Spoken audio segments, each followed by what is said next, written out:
Oh. Hey everyone, Harold here, live at ESGS 2016. We're here at SMX in Mall of Asia. With me today, I have Ralph here. And I'm Sholo. what's up, guys? And you're from? College of St. Benilde. Yeah. All right. And you have a dev team, and what's it called? Uh, well, our team is called Team Rage Quit. All right. And what game do you have with us today? Right now, we're gonna showcase our thesis game from Okay. our college. It's called Purgatorium. Oh, all right. Purgatorium. All right. Yeah. So as we go through this, walk us through the development. All right. So tell us more about yourselves first before we get into that. Okay. I guess our team is a group of friends. We met in our course, and then we decided to make this game. What's special about this game is that it's a Spark game wherein we develop it for over a year. Oh wow. Okay. Most thesis projects take about a term, a trimester, but with ours it's a year. You need to be a little bit special, I guess. And you need to defend it properly that your project is worth making for a year. All right. All right, so yeah, that's basically it. Yeah, you mentioned that you have a lot of manpower on your thesis team. Yes. How many are you exactly? Yeah, we're a group of seven people. 7 people in a Yes. thesis. I had 3 people in my thesis. What possessed you to gather 6 other souls to do thesis with you? Yeah, like what Ralph said, we're a group of 7 in our course, in our majors, and yeah, we just decided to, why not compile each other's ideas for this one big project. Is that a standard in your course? What is your course first, by the way? Game design and development. In College of St. Benilde in Yes. De La Salle. Okay.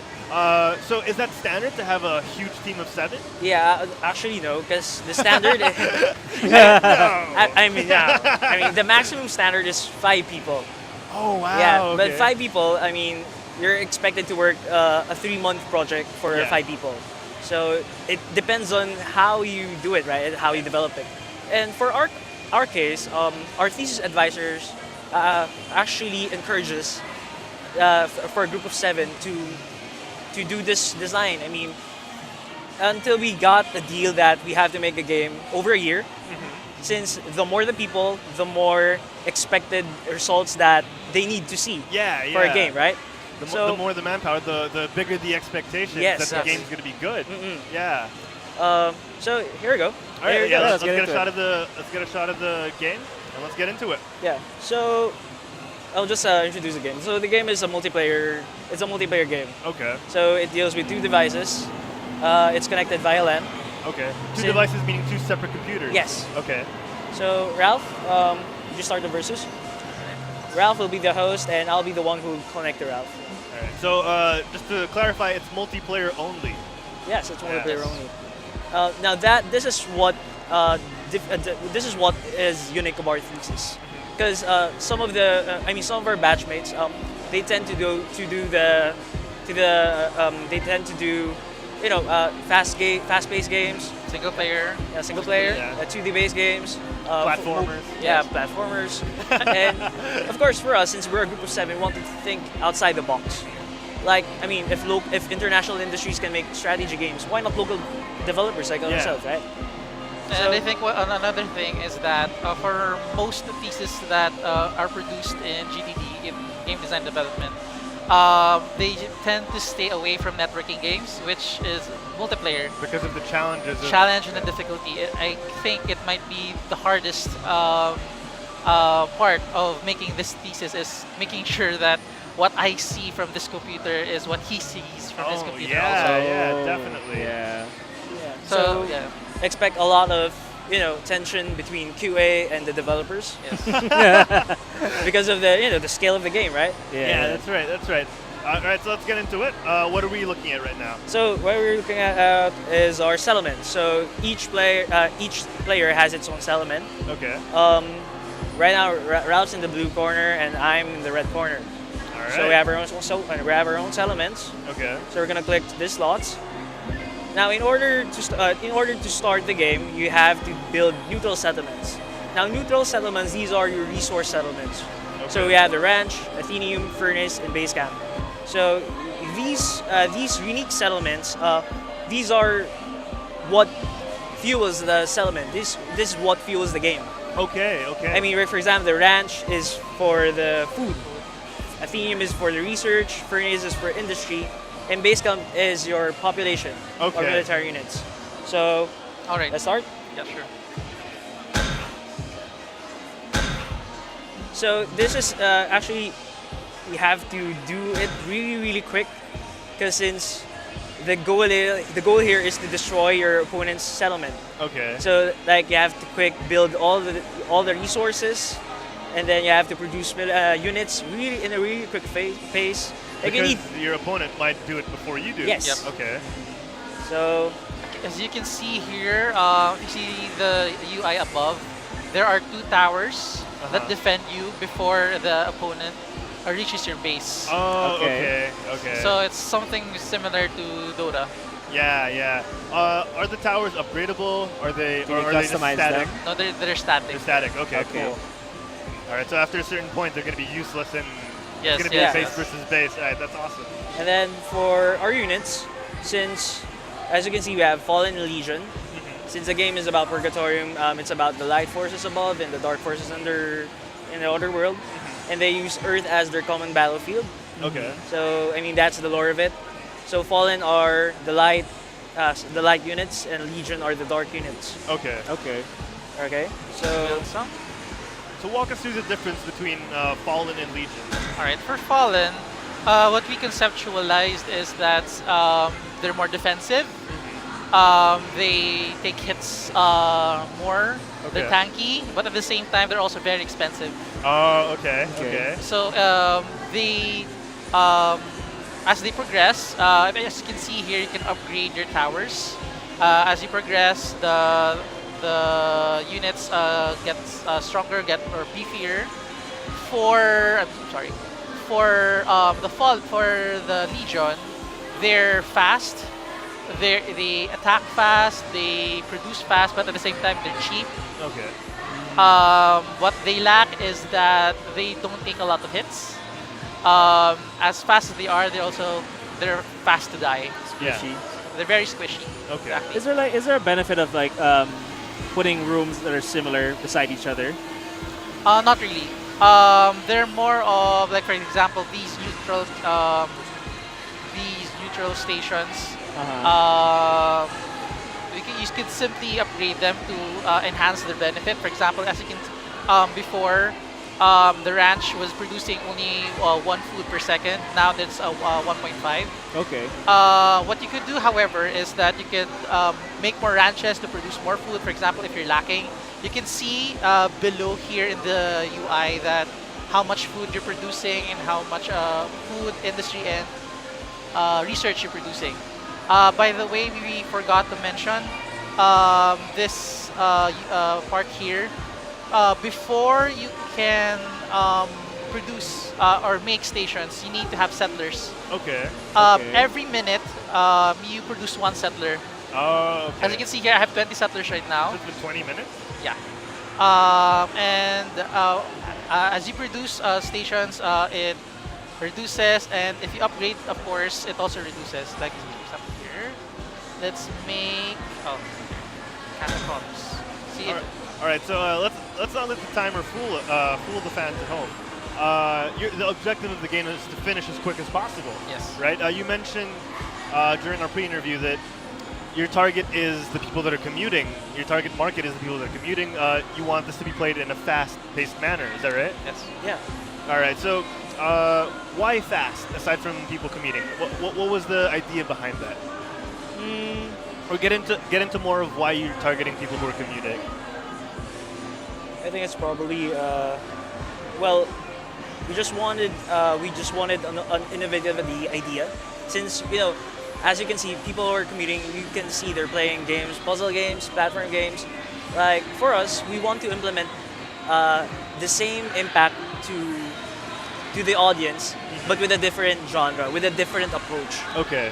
So And at the same time, as you can see with the overall design of it, it's not something that you would probably be playing for like 40 minutes Yeah, yeah. or 30 minutes. This is with how we designed it. It's very quick. So with that, we adjusted to what type of players would probably want to play this. Yeah. So probably with how we estimated, if the player is knowledgeable enough with the game, you could finish the game in 10, 15 minutes. Okay. A simple match. Yeah. Something quick to get the tension off or something. Or just something to get, for example, you're bored and you just want something fast to entertain you Yeah, with a friend. with a friend. Yeah. Yeah. Speaking for quick, want to start the game? Yeah. All right. All right, let's take a Alright. look. So right now, the opposition is already spawning its units. Okay. Oh my god, you're spawning a lot. So of we're So- looking at whose screen right now? We're looking at Ralph's screen. Okay. Yeah, my screen. So we're gonna pan in the middle, Oh, and they're yeah. fast. and you'll see mine. Is that attacking you? Oh, okay. Yeah, you're the red team. Yeah. As you can see, these are the Ravagers. They're really quick to die. Yeah. These are Sacraments. They're middle-ranged fallen unit, the cheapest. The cheapest unit. Yes. Okay. Okay, you're spawning a lot. So cheapest and also the quickest to die. Yes, of the course. squishiest. Yeah. Yeah. I think I'll make more stations. Covenant. All right. And you mentioned the objective of the game is to destroy the opposition's base. Yep. Yes. Right. All right. So if I had a set amount of units, how long would it? Let's say five Ravagers. How quick can I take down the opposition's base? Yeah. 'Cause, like, for example, as you can see, resources are pouring, right? Yeah. Resources are pouring really fast, and you'll never know that you have tons of resources to use. So with that advantage, it's the player's quick thinking or quick decisioning on how to produce, how to lay out its units, and basically you're gonna mash all what you have, all you have, Uh huh. and then you're just gonna be a really a dictator. Yeah. You're just gonna mash everything to the opposition until like your opponent is gonna be overwhelmed Yeah. with the amount of units that's been bugging his base or her base, until eventually, like with that amount of units, it will take down a tower, then the second tower, then Yeah. eventually the settlement. Yeah. Yeah. All right.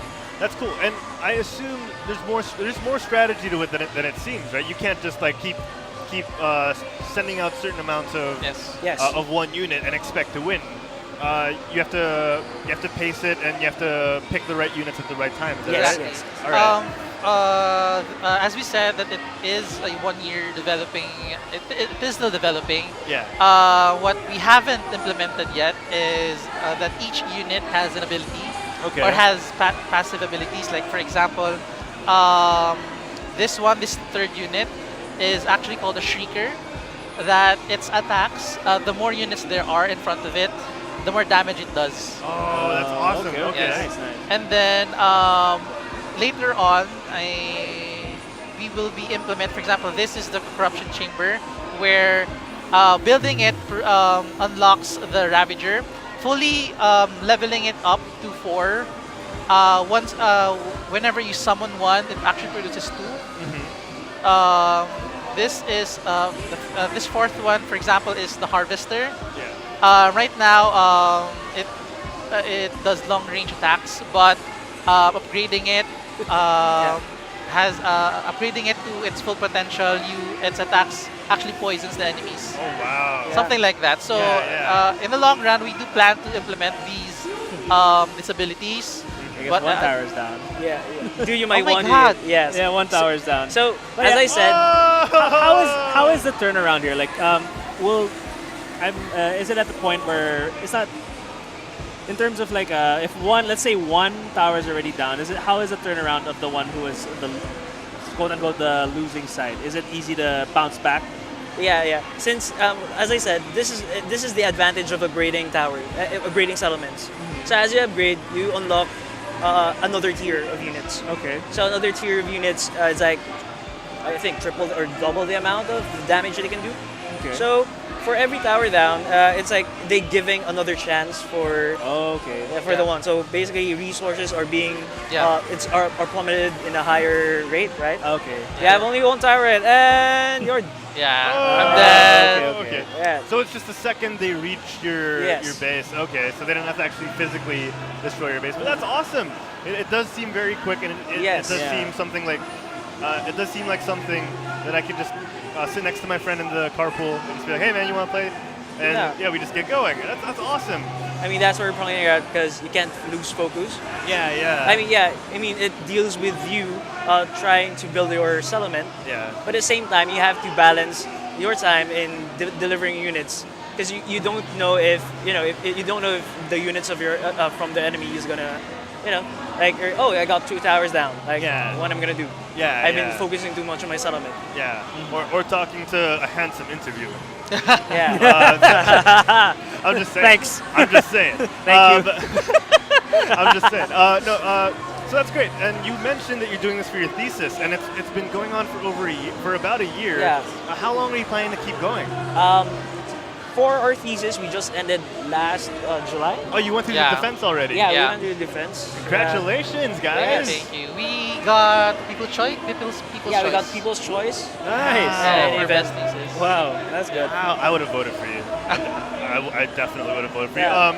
So how long are you planning to keep on developing until you do a release? I guess that we're not really sure, Uh-huh. but we do plan to polish it a bit more. Take your time. Yeah, we want to perfect it. Of course, this is our first baby, Yeah. so as much as possible, the moment we release it, this would probably be what would put our name there out in the gaming industry. Yeah. So as much as possible, we want to polish it, make sure that it's safe, make sure that people will enjoy and experience how we want them to experience our game. Yeah, that's awesome. All right.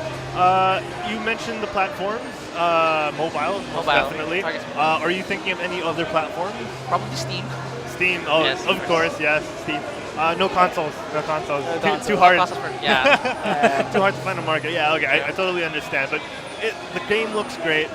I would love to play some of this, and I'd love to see some more of your behind the scenes action because having 7 people develop sounds like a challenge, and it sounds like It's fun though. Yeah, it sounds like a lot of fun when you're having fun. So Okay. I'd love to talk to you guys some more as well. So it's been great.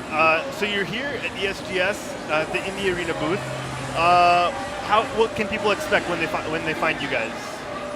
Well, we probably are the only booth there with 2 computers. Oh, really? Yeah. All right. You So need bring to a play friend. this. Bring a friend, people. Yeah. Yeah. All right. So thank you so much, guys. Thank you so much. This has been great. I am looking forward to testing it out with Diego in just a little bit. For more of Indie Arena, head on over to ESGS 2016 at Mall of Asia. Is there anything else you guys want to say? Is there anywhere that people can contact you if they wanna hit you up for publishing? All right. Their eyes just lit up. They're like, oh, okay. Okay. So yeah, now we're talking. You can email us at teamragequit@gmail.com, and we'll do our best to reply on all of your requests or confirmations or any inquiries. Just hit us on teamragequit@gmail.com. All right, thank you so much, guys. Diego Z is here with me at ESGS. He just joined me earlier. We had Mickey Banzon on. Diego Z, we're going to be back in a little bit with more Indie Arena. For more of us, you can head over to www.quitstalling.us. Check out our podcasts, our articles. Anything geek-worthy is there. So head on over to www.quitstalling.us. Thank you to XSplit, and thank you to Win in Manila. We'll see you guys in just a little bit.